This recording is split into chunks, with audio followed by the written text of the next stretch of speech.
At 19, I felt like the walls of life were closing in on me. My ND certificate was weak, a lower credit, hardly enough to get a real job. Employers wanted distinctions, connections, or money to bribe.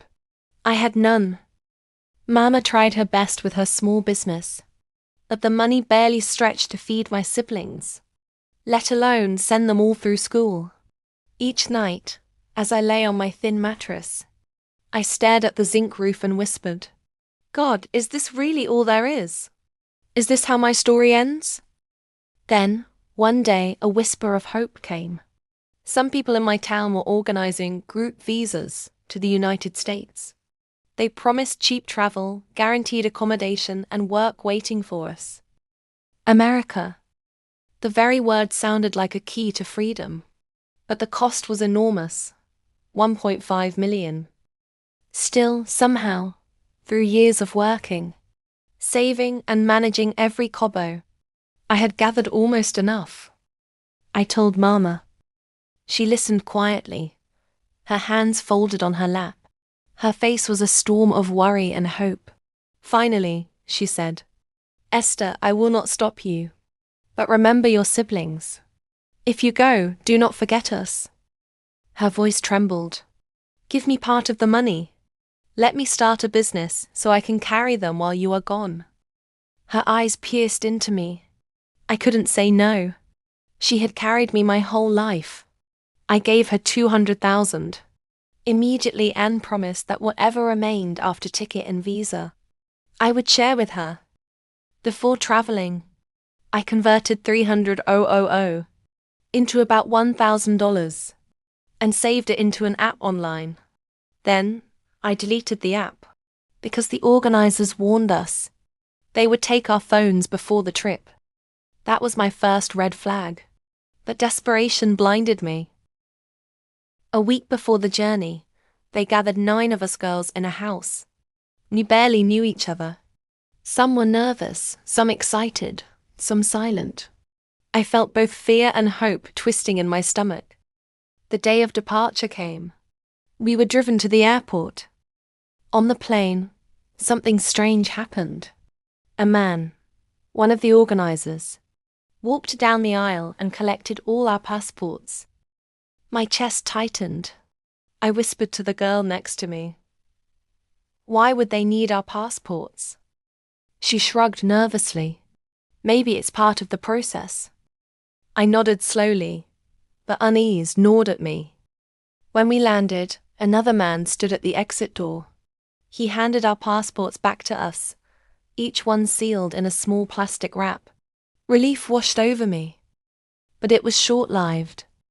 As soon as we passed through immigration, we were told to return the passports. Everyone obeyed without question.